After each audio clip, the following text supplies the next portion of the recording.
I discovered my true identity after my grandmother's death and the family secrets it revealed. Reddit stories. They say every family has a skeleton in the closet. Ours had a locked attic, and an unspoken rule never to enter it. I didn't question that rule for the first 17 years of my life, not because I was obedient, but because I never had the time or interest. School, sports, the internet, and teenage drama kept me grounded in the present. Until the day my grandmother died. That's when the past, hidden and preserved like dust beneath floorboards, began to seep through the cracks of our home and settle on everything we thought we knew about each other. My grandmother, Helen, wasn't a warm woman. She had this way of looking right through you, as if she could already see the mistake you hadn't yet made. Her presence alone was enough to silence a room. My mother adored her, though, or maybe feared her. It was always hard to tell. When Grandma Helen passed away in her sleep on a dull Tuesday morning, it was my mother who crumpled, not out of grief, but something closer to guilt. I saw it in her eyes as she clutched the edge of the kitchen sink and whispered, "She's gone," like it was both a tragedy and a release. The funeral was small and formal, just how she would have wanted. No tears, no long speeches, no drama. We came home that night to find the house impossibly quiet. For the first time in years, it felt like something was missing. Not the presence of a person, but the absence of their control. Mom barely spoke. Dad offered his usual distraction, burying himself in emails and cable news. My younger sister, Lily, was already glued to her phone, posting a black and white rose on Instagram with the caption, "Rest easy, Queen." Life was supposed to go back to normal, but it didn't. 2 weeks later, the will was read. There wasn't much or a few pieces of jewelry, some old stocks, and a vague mention of a family heirloom, to be returned to its rightful place. The lawyer said that part with a strange expression, like he wanted to ask a question but thought better of it. We shrugged it off, chalking it up to Grandma's typical cryptic nonsense. My mother didn't comment. That night, I had a dream. I was walking through a field of mirrors, and every reflection was my grandmother. But younger. She was wearing the same expression I remembered, only now it was twisted into something like panic. In the dream, she held out a necklace. A locket, actually, and whispered, "Don't trust her." I woke up gasping. It was just a dream. But dreams don't make you sweat like that unless they know something you don't. The next morning, I stood outside the attic door for a long time. It was unremarkable. White paint peeling slightly, the keyhole rusted over. I had passed it 1,000 times before and never felt anything. Now, I could practically hear it breathing. Maybe it was the draft from the vents. Maybe it was grief. Or maybe it was time. I found the key in the sewing drawer downstairs. I don't know how I knew it would be there, but the moment my fingers wrapped around its cold, iron frame, I knew I was about to break a rule no one had written, only felt. The lock gave with a shudder. The door creaked open. Dust, of course, the kind that clings to your lungs and stings your eyes. And boxes. Piles and piles of cardboard, some sealed with brittle tape, others bulging with yellowed photo albums and forgotten heirlooms. But the thing that caught my eye was a trunk. Dark wood, iron corners, and initials carved into the side, ERH. My grandmother's maiden initials. I didn't hesitate, I pulled it open. Inside was fabric. Layers of lace and linen folded so precisely it felt almost sacrilegious to touch. Beneath them, something heavy. I reached down and pulled out a velvet pouch, the drawstring frayed with time. Inside was a necklace. No, the necklace. The one from my dream. The locket was heavier than I expected, cool and smooth in my palm. I turned it over. There was something etched on the back. A name. Not my grandmother's. Someone I'd never heard of before. Evelyn Rose. That's when I heard footsteps behind me. I turned, expecting my mother, maybe even Lily. But no one was there. The attic was silent. Still, something shifted in that moment, like the house had exhaled. I brought the locket downstairs. Mom was in the living room, staring blankly at a crossword puzzle. I handed it to her, not saying a word, her face drained of color. She looked like she'd seen a ghost. "Where did you find this?" Her voice was barely audible. "In the attic," I replied. She didn't speak for a long time. Then she said, "You shouldn't have gone up there." But I had, and I wasn't sorry. That night, I Googled the name. Evelyn Rose Hartwell. A hit. An old article from 1967. Local girl missing after fire. The photo showed a girl who looked exactly like my grandmother, but younger, with a softer smile. The article mentioned a fire at a boarding school. No body found, presumed dead. I turned to my mother. "Who was Evelyn Rose?" She didn't answer, just walked out of the room and locked herself in the bedroom. From that moment, the silence in our house changed. It wasn't just heavy, it was hostile. Doors creaked open by themselves. Light bulbs flickered. Our cat refused to go near the attic, and my dreams came every night, always the same. Evelyn, in the mirror field, always whispering. She lied. Ask her why. So I did. One morning, I cornered my mother in the kitchen. I showed her the article, demanded the truth. "She was my aunt," she finally said. "Your grandmother's sister. She looks like her twin." "She was her twin," she said. "Identical." And then a pause. "But Evelyn died in the fire." That's what they said. I stared at her. "What you said." She didn't deny it. That day, I returned to the attic, searched every box, every folder, and I found something. A photo album hidden inside a hollowed-out Bible. The first pages were normal. Weddings, birthdays, baptisms. But halfway through, the pictures changed. Two girls, always two, dressed alike, standing beside a lake, smiling in front of a Christmas tree. But one girl's face was always slightly turned, always blurry, as if the camera rejected her presence. On the last page was a newspaper clipping. Local woman found alive after 20 years in Asylum. No photo, just a name. Evelyn Rose Hartwell. That's when the pieces fell into place. Evelyn didn't die in the fire. She survived. But something about her survival had been buried by someone. Someone who took her place. Someone who lived a life that wasn't hers. And the locket, it wasn't just jewelry, it was proof of a life stolen, of a woman erased. I had always thought my grandmother was cold because life made her that way. Now, I realized it was guilt. Guilt that aged her, twisted her smile, and hardened her touch. Because she hadn't just buried her sister's memory. She had become her. But here's the part I can't explain. The day after I discovered the truth, the locket disappeared. I searched the whole house. Gone. My mother claimed she never touched it. I didn't believe her. Until Lily came to me pale and shaking and said, "I saw her. Upstairs. In the attic." "Who?" I asked. "The woman in the photo." She said her name was Evelyn. And she said, "She wants her life back." And that was only the beginning. It's strange how truth doesn't always bring clarity. Sometimes it just rips the floor out from under you, revealing the darker things buried beneath. After Lily told me she saw Evelyn, everything that had once felt stable in our house began to disintegrate. Not in some horror movie kind of way, with flickering lights and slamming doors, but in subtler, more intimate shifts. The temperature in the attic was always wrong, either too warm or freezing. Our mother started locking her bedroom door every night, and Lily began sleepwalking. The first time it happened, I found her standing at the attic door, eyes wide open, hand resting on the doorknob. She didn't respond when I called her name. Didn't blink, just whispered, "I remember the lake," and turned back to bed. When I asked her about it in the morning, she had no memory of it at all. Said she hadn't dreamt, hadn't woken up, but her sheets were twisted like she'd been wrestling with something invisible, something real. I started digging, not just online, but into our family history. School records, archived newspapers, even medical files I found at the library's microfilm section. The story unraveled itself like a spool of barbed wire. Evelyn had been institutionalized in 1967, after the fire.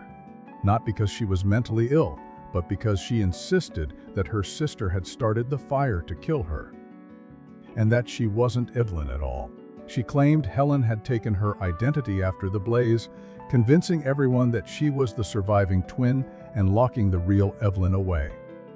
But no one believed her. The reports described delusional disorder, extreme paranoia, and identity confusion. She spent 2 decades in an asylum before vanishing. Just gone.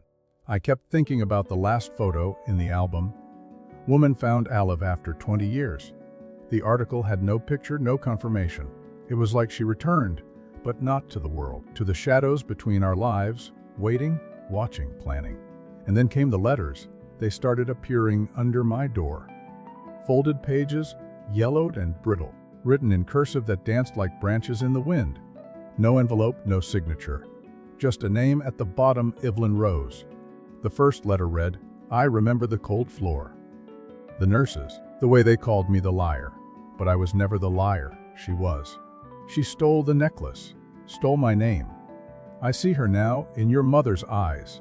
She raised you like I should have. She buried the past like she buried me. But nothing stays buried forever. I am still here, and I want it back. I showed it to my mother. She said it was a sick joke, told me not to spread it around, not to frighten Lily. But I wasn't frightened.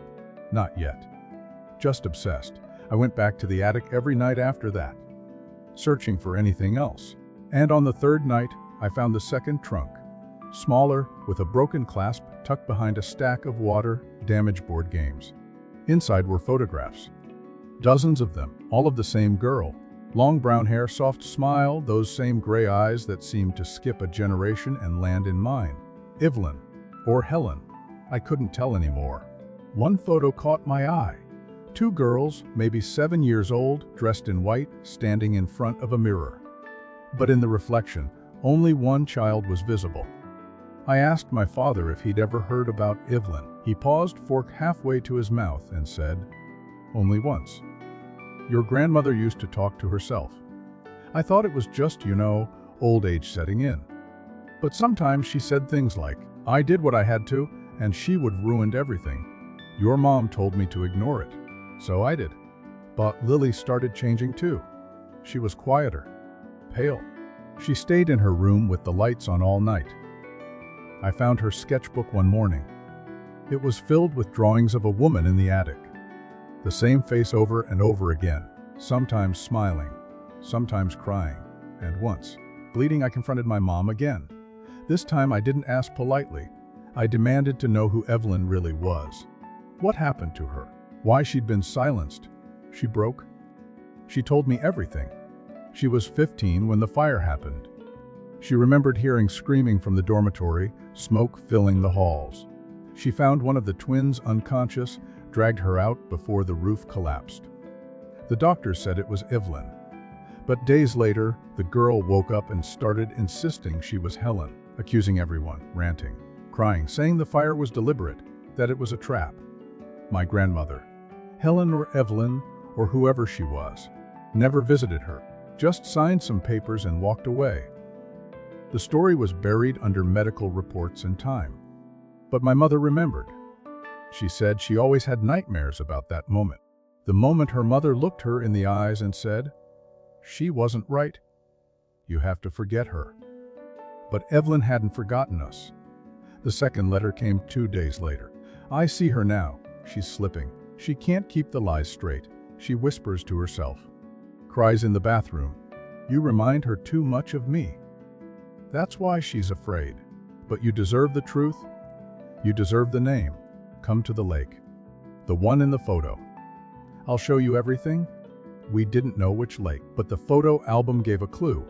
On the back of one picture, faint pencil handwriting, Black Hollow, summer 1960. I searched it. It was a real place, less than 2 hours away. I asked Lily to come with me. She refused. Said the woman in the attic told her not to go. I went anyway. Black Hollow wasn't a lake anymore. It was a swamp. The shoreline had eroded, and trees leaned low like old men whispering secrets. I walked the perimeter, holding the photo in my hand, trying to match angles, find that same dock, that same crooked pine tree. And then I saw her, not in the flesh, in the reflection. In the water, I saw a woman standing behind me. I turned. No one. I looked again.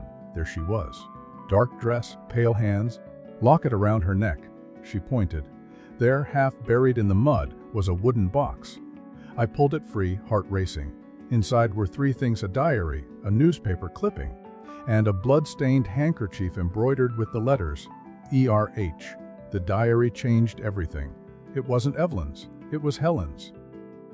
She was always the sweet one, always the favorite. I hated her for that. When we were 12, she got the necklace. Said it was from Grandma. I told her it wasn't fair, that I was older by 2 minutes. She laughed. I pushed her down the stairs. She didn't move for 3 minutes. I thought she was dead. She wasn't. But something broke in both of us that day. It continued for years. Little confessions, petty cruelties, until the fire. She found my letters. The ones I wrote to that boy. She said she'd tell Mother. Said I'd be sent away. So I lit the fire. I didn't mean for it to spread. I didn't mean to lose myself in her name. But once they believed I was Evelyn, it was so easy. So easy to start over. So easy to forget. I sat there by the swamp until the sun set, reading and rereading those pages. My grandmother hadn't just taken a name, she'd taken a life. And every generation since had carried the weight of that theft. I brought the diary home. I showed it to my mother. She cried. Not because she didn't believe it, but because she did. Because it confirmed the whispers in her memory, the strangeness in her mother's gaze, the reason her own life had always felt off. That night, the third letter arrived. Now you know, now you carry it too. The locket is gone, but blood remembers. Memory is stronger than flesh. She stole from me, but I forgive you, because you see me. You gave me back my name. The attic has been sealed since then. Lily hasn't sleepwalked in weeks. My mother's eyes are softer now. She touches my face like she's seeing me for the first time. But sometimes, when I walk past the attic stairs, I hear humming. A lullaby I don't remember learning. And sometimes, when I look in the mirror, I see two of me. One smiling, one watching. You'd think uncovering the truth would set you free. That all the fractured memories and whispered fears would finally settle into a neat, understandable shape. But they don't.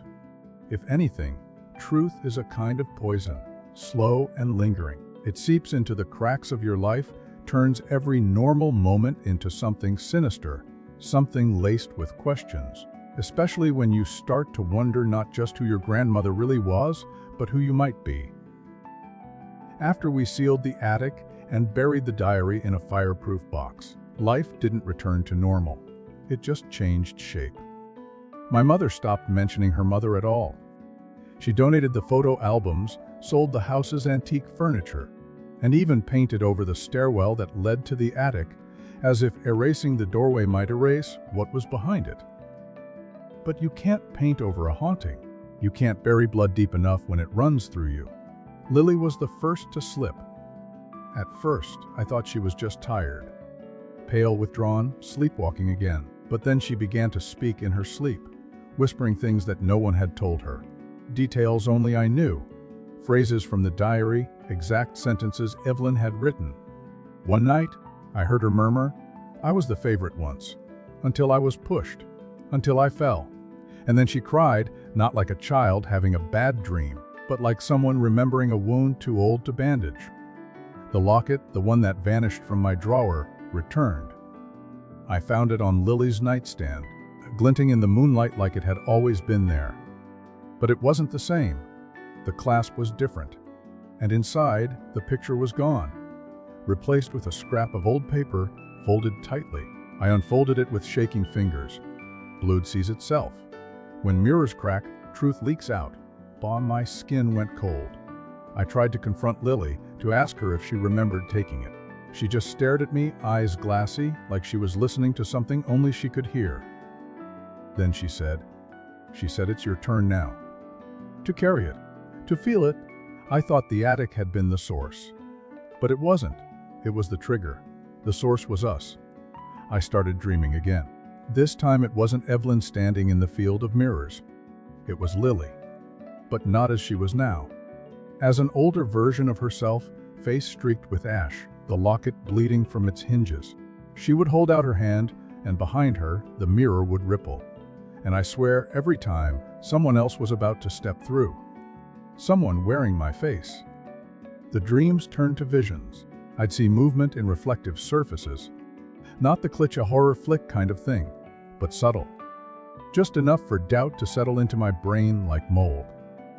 I'd be brushing my teeth, and for half a second, my reflection would blink just a little slower than me. I'd be walking past a window and feel a heartbeat behind my ribs that didn't belong to me. And that's when I started hearing her. She didn't speak in full sentences, just fragments. The stairs, the fire, she lied. I burned. Over and over. Always when I was alone. Always in the dark. I began to write them down. Every phrase, every whisper, until I had pages of disjointed thoughts that felt like they came from underneath my consciousness. Like they were not thoughts, but memories surfacing.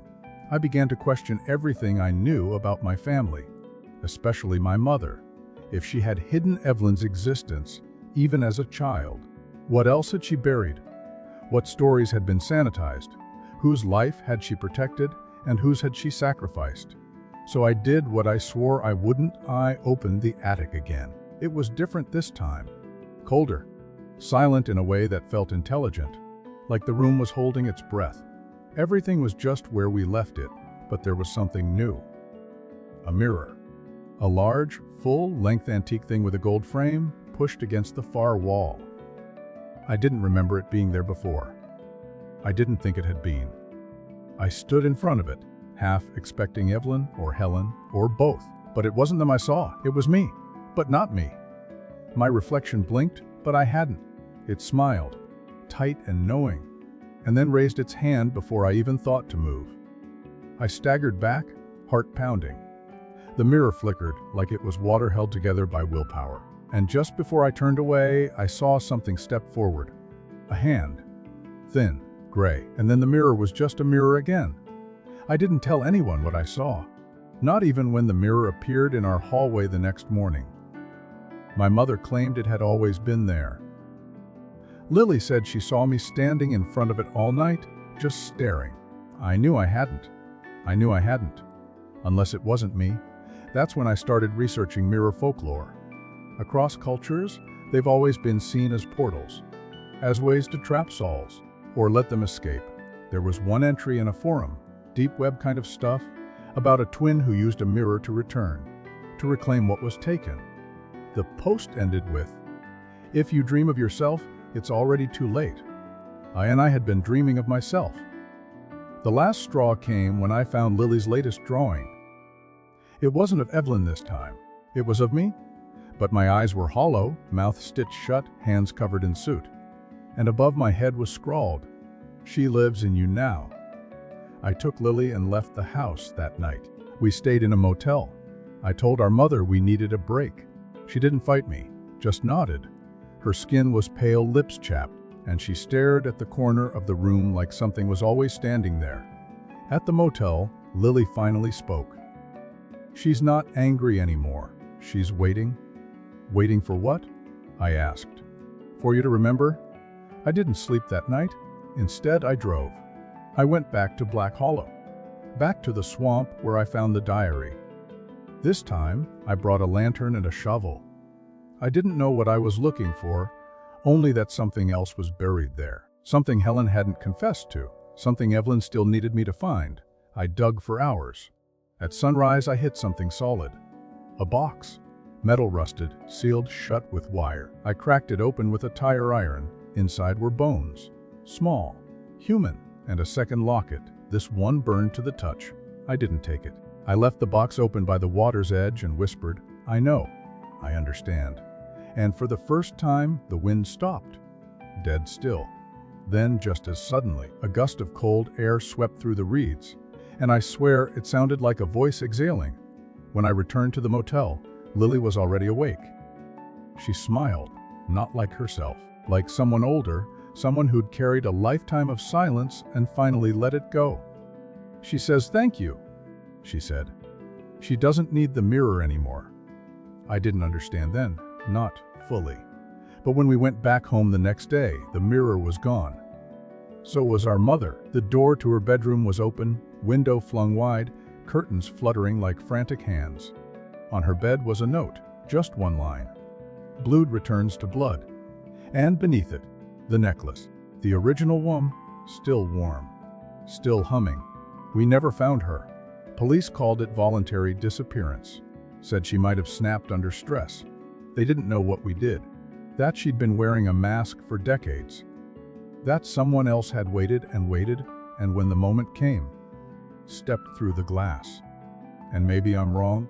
Maybe there's no such thing as ghosts. Maybe trauma just makes the mind fold in strange ways. But then again, mirrors never lie, unless they show you exactly what they want you to see. And sometimes the only way to reclaim a stolen life is to take someone else's. There's a saying I used to think was just poetic nonsense. The past is never dead. It's not even past. After my mother vanished, it stopped sounding like metaphor and started feeling like law. Because the past didn't fade for us. It bled forward, seeping into the present like ink on damp paper, staining everything it touched. And what scared me the most wasn't that my mother had disappeared.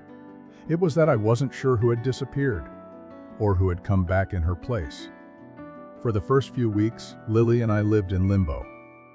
Our house sat like a hushed witness, quiet and still, as if even the walls were afraid to speak.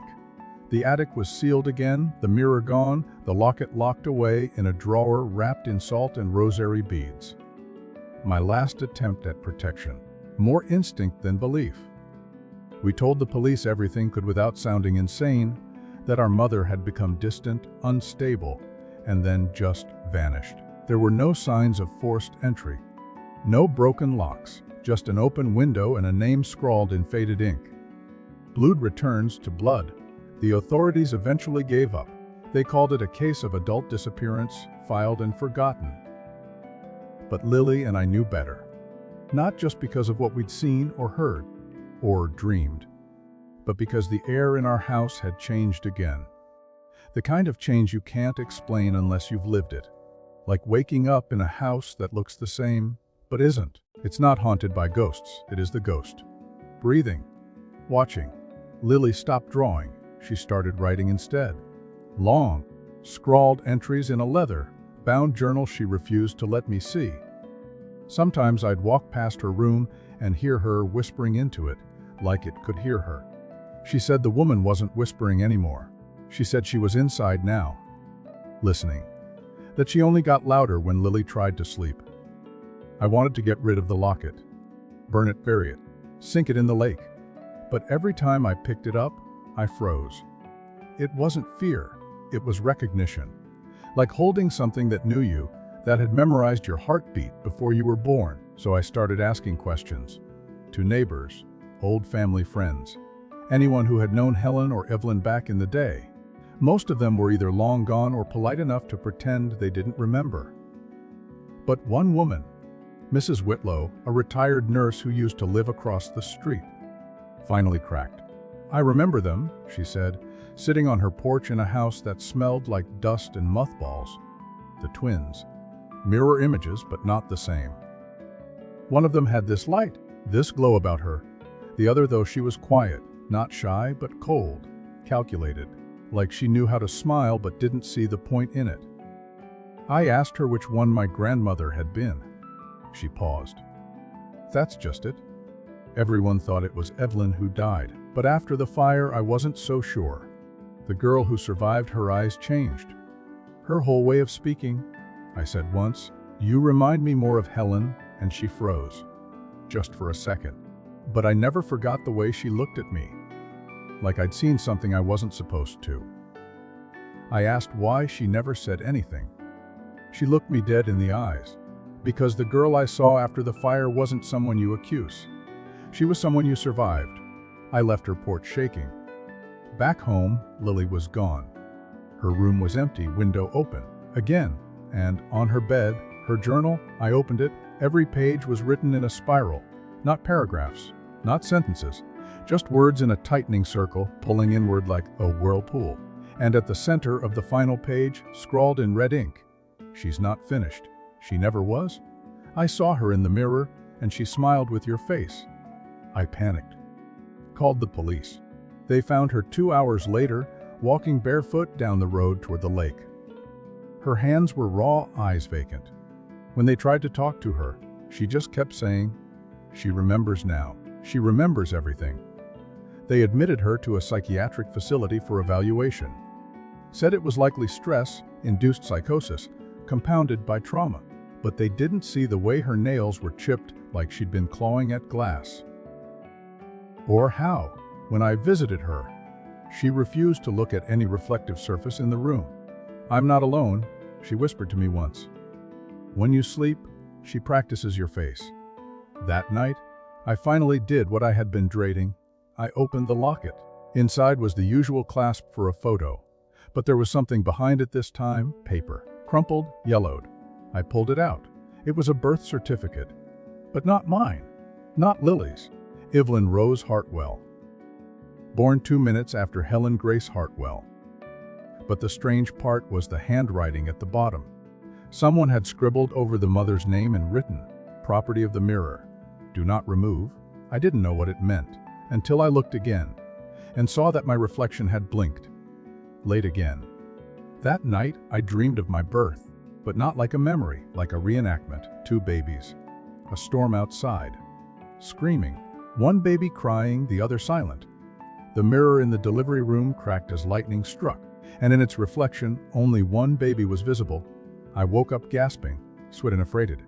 Not of Evelyn, of myself. Because what if I wasn't who I thought I was? What if the mirror hadn't taken my grandmother? What if it had taken someone else, years later, and left something in their place? What if the real Evelyn never left the mirror at all? I started checking old photos, ones of me, of Lily, of our mother. But something was off. In every image with a mirror, the reflections were just slightly wrong, like someone had repainted us from memory but gotten the brush strokes too tight, too clean. Our smiles never reached our eyes. Our eyes never quite matched each other. I reached out to an online group dedicated to mirror anomalies. Most were conspiracy theorists and spiritualists. But one reply stood out. It said, "One reflections disobey. The self becomes divisible. The mirror chooses the vessel with the weakest hold on reality. If your mirror reflection ever mimics you imperfectly, do not engage. Do not correct it. Do not try to match it. That's how it switches places." I stopped using mirrors entirely, started covering them. But it didn't help. I began to see my reflection even in surfaces that shouldn't reflect. Wooden floors, black screens, even closed eyes in dreams. It was always there, always watching, practicing. And then one morning I woke up and found the mirror was back, in the attic, despite it being sealed. I didn't put it there. Lily was still at the facility, and the locket was gone. But I knew what it wanted. It wanted the final switch. It wanted blood. So I stood in front of the mirror, heart pounding, and said her name, "Evelyn, Bob." And the mirror rippled. And then, for the first time, it spoke back. "You wear my name. You breathe my air. You live the life she stole. Now give it back." "I didn't steal anything," I said. "I'm not her. I'm not Helen." "No," she whispered. "You're me." The glass cracked. One long split down the center. And then my reflection stepped out. Not in a supernatural flash, just stepped out. Quietly, like it had been waiting for permission. It was me, but hollow. Eyes too still, smile too perfect. She tilted her head, studying me like a scientist inspecting a subject. And then she said, "You should have never opened the locket." I tried to run, but she was faster. She reached out, touched my hand, and in that instant I split, memories fractured. I saw her life, Evelyn's pain, the asylum, the mirrors, the endless reflection, the moment of fire, the breath she took in smoke, the scream she swallowed, the door that closed behind her forever. I saw her become me, and me become nothing. And then, darkness. I woke up 3 days later in a hospital bed. They said I'd been found in the attic, unconscious, dehydrated, delirious. They said I kept mumbling, "It's not me, it's not me." But here's the thing. They think I'm awake. They think I'm recovered. But I'm still inside, screaming, watching. And she's in my skin now, smiling, living. And no one can tell the difference. They say the worst kind of prison is the one no one knows you're in. I used to roll my eyes at that kind of thing, but not anymore. because I am trapped. Trapped behind my own face, watching someone else wear my voice like silk, my gestures like gloves. She smiles with my teeth now. She breathes with my lungs. And the world keeps turning around her like nothing changed. But everything did. And I am still here, in the cracks. They think I'm fine, the doctors, the nurses, even Lily, though something in her eyes flickers every time she sees me. She watches me like a puzzle she once solved but suddenly doesn't recognize. I mimic well. I've learned. Evelyn has learned. She knows my habits, my phrases, even the way I furrow my brow when I think too hard. She wears me with such precision it terrifies me. But not as much as what she plans to do next. Because I see the way she looks at Lily. It started slowly, the unraveling. Just whispers at first. Fragments caught in reflections, moments I could feel her thoughts bleeding into mine. But now I feel everything. Her hunger, her longing, her rage. She spent decades watching others live the life she believed was hers, and now she's taking it all back, piece by piece. And I am just the beginning. The hospital discharged Pomme after a week. They said I'd experienced a dissociative episode, possibly from grief or inherited trauma. No one mentions the mirror. No one questions why the scans of my brain showed an unusual light echo in the frontal lobe, as if two signals had briefly overlapped and tried to coexist. The doctors wrote it off as an equipment glitch. Evelyn smiled and nodded and thanked them all. Back at home, the locket sat on my nightstand, waiting. Open, empty. She doesn't wear it anymore. She doesn't need to. Lily came home 2 weeks later, after what they called a promising breakthrough. She was quiet, older somehow. Not in years, but in the way people who've seen the edge of the world carry themselves. She watched Evelyn cautiously, like someone studying a ticking clock. The first night we were all under the same roof again, Evelyn made dinner. Lasagna, Lily's favorite. I could taste the basil from somewhere deep in my memories, and it sickened me. Not because it was wrong, but because it was perfect. And when Lily thanked her, Evelyn tilted her head and said, "Anything for you. You're my only family now." Only family?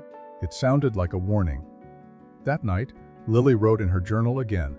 I saw her hide it under the floorboard beneath her bed, just like I used to.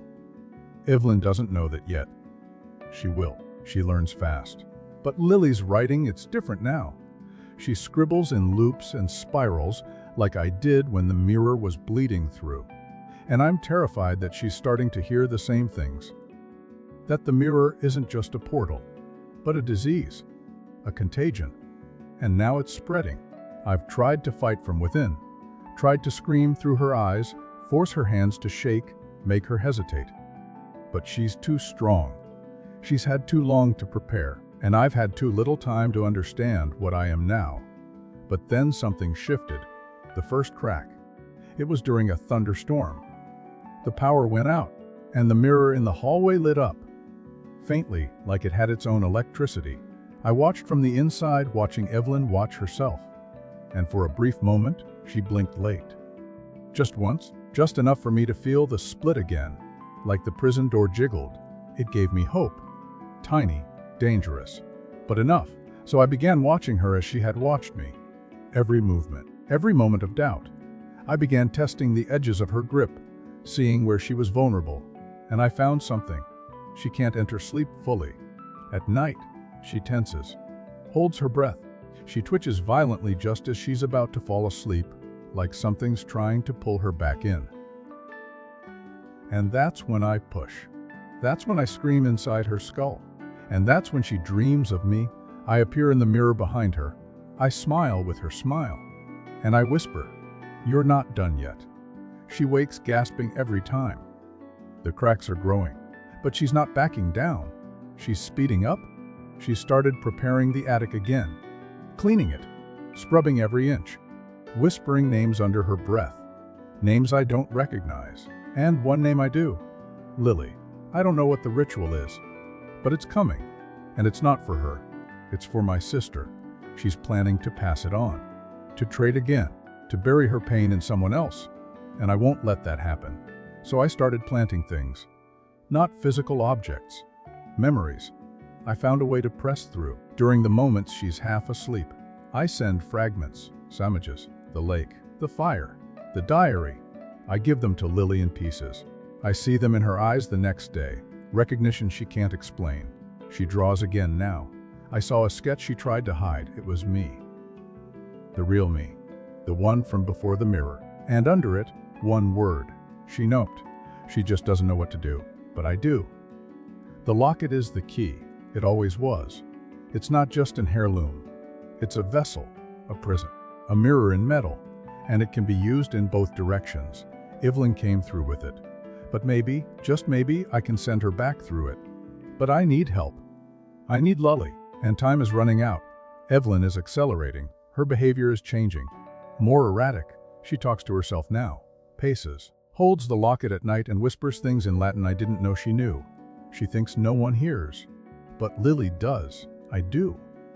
And last night, Lily slipped a note into the pocket of the coat Evelyn wears. It simply said, "Remember." She wants to come home, but Evelyn burned it. But her hands were shaking. She knows. The game is turning, and I'm getting stronger. Stronger because Lily believes. Because someone sees me. That's all I needed. That's all I ever needed. Lily is setting the trap. I don't know exactly how, but I felt it in the attic tonight. Something buried under the floorboards has been pulled loose. A circle of candles appeared.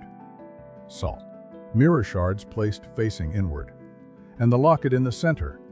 She's recreating the night Evelyn came through. Only this time, the door will open the other way. And I'll be ready, because the next time Evelyn blinks wrong, I'm pulling. Hard. The body might not survive the switch, but I will. And if I don't, at least she won't take Lily. Because I won't let her. I am not Evelyn. I am not a ghost. I am me. And I am coming home.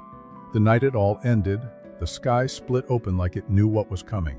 Rain fell in sheets so thick it blurred the world, turning streetlights into soft, bleeding hallows. Thunder rolled through the walls of our house, shaking the glass, echoing through the floorboards. And somewhere deep inside, under the attic, under the stairs, under the very skin of the house, something old began to stir. I wasn't asleep that night. Evelyn never let me sleep anymore. Not really. I drifted behind her eyes, clinging to shadows, watching everything she did, every smile she faked, every word she crafted to sound just like me. But lately, it had taken effort. Strain, like even she was beginning to falter under the weight of wearing someone else for so long. Lily had stopped speaking directly to her days ago. She spoke around her now, careful, measured. She nodded when Evelyn talked, smiled when Evelyn smiled. But her eyes told a different story. I saw them. I felt them. She knew. And tonight, she was going to help me end it. At exactly midnight, Lily lit the candles in the attic. She waited until Evelyn was distracted downstairs, folding laundry with inhuman precision, humming an old lullaby none of us had taught her. I watched through Evelyn's eyes as she paused for a moment. Just a flicker of unease. She felt something shift, the way animals feel earthquakes before they hit. She looked up, smelled smoke, and smiled. She knew. She knew Lily was trying to summon me back. But it wasn't rage that crossed her face. It was something darker. Satisfaction. As if she had been waiting for someone to challenge her. As if it wasn't a trap for her at all, but for Lily. That's when I felt real fear again. Not for myself. For my sister. Because Evelyn didn't need to keep me imprisoned much longer. She was ready to replace me entirely. And Lily was her perfect vessel. She went to the attic slowly, deliberately. Each step up the stairs sent a jolt through my spine. My memories vibrated behind her forehead like static. She passed the cracked photo on the wall. Me and Lily at the lake, ages ago. The same lake Evelyn had drowned in metaphorically, then clawed her way back out of. She stared at that photo for too long and whispered, "She doesn't know what she is." Upstairs, Lily had drawn the circle again. Salt. Mirror shards. The locket at the center. Candles in each corner of the room. On the floor beside it, a page torn from my old journal. The one with my real handwriting. My real voice. It read, "I am not her. I am not gone. Bring me back." Evelyn stepped into the circle. Lily stood behind it. Rain pounded the windows. Lightning lit the room with every breath. The house was holding its breath, and I, inside Evelyn's mind, was screaming, "Don't hurt her, please, not her." But she didn't strike. She just knelt, picked up the locket, held it to her chest like an old wound, and said, "You should never have opened the mirror." Lily didn't flinch. "She's not you." Evelyn looked up. She was. Before she forgot. And then, with a terrifying calm, she opened the locket and pressed her thumb to the mirror inside. The attic exploded with sound. Not noise. Screams. Water. Fire. The lullaby. Two girls. The smell of burning hair. The crack of bone. Mirrors shattering. A voice screaming. "It should have been me." The circle glowed. The mirror shards vibrated, and I was pulled forward like a string yanked tight. I saw myself, not a reflection.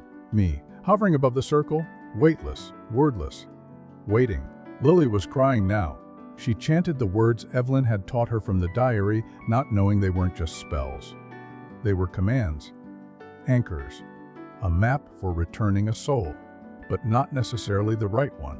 Evelyn stood, hair whipping around her like storm clouds, and said, "She's weak, she's afraid. That's why she never came back." And then, like a switch had been flipped, she stepped out of the circle, and Lily collapsed. Her eyes fluttered, and I knew what she had done. She had prepared the circle for me, but Evelyn had changed the rules. She was never going to let me back in. She was going to trap Lily instead, use her as the next body, a fresh start, a stronger vessel. And I was about to disappear for good, unless I acted now. I poured every ounce of thought, memory, self into the locket still clutched in Evelyn's hand, pushed until the chain snapped, until her fingers curled, until the glass cracked, and in that 1 second, she blinked late. I moved, with everything I'd left through the shard, through the glass, through her fingers, back, into me. And Evelyn, just for a second, stumbled, her face twisted. She screamed, not aloud, but into the walls, the floor, the air. I opened my eyes. I was on the floor of the attic, not inside her, not in a dream, home. Lily sat up, gasping, and looked at me. "Is it really?" And then Evelyn lunged, not at me, at the mirror. She grabbed the largest shard and sliced her own palm open. Blood sprayed across the salt. The candles blew out at once. The attic shook. And she screamed, "If I can't live in her, I'll burn you all with me." The circle ignited in flame. The locket melted. The mirror glowed red, then black. And Evelyn, she smiled and stepped into it, glass warped, and swallowed her whole. The attic collapsed. Lily and I barely made it out before the floor buckled and caved in on itself. We crawled outside into the storm. The house groaned once more, and then went still. They called it a lightning strike. Structural failure, just another freak accident in a town already known for its ghosts. Lily and I left that place behind, but not everything stayed behind. The locket, what was left of it, was found by the cleanup crew, a puddle of silver fused to the floorboards. Inside it, a single word burned into the metal. Again, and we buried it in the lake where Evelyn once stood. And we haven't spoken of her since. But some nights when the power flickers, when I pass by a mirror, and the reflection is just a moment too slow, I wonder, did she really leave, or is she still waiting in the glass, in the cracks? For someone else to forget, for someone else to open the locket, and begin it all over again. Thanks for watching the video, subscribe, and like the video.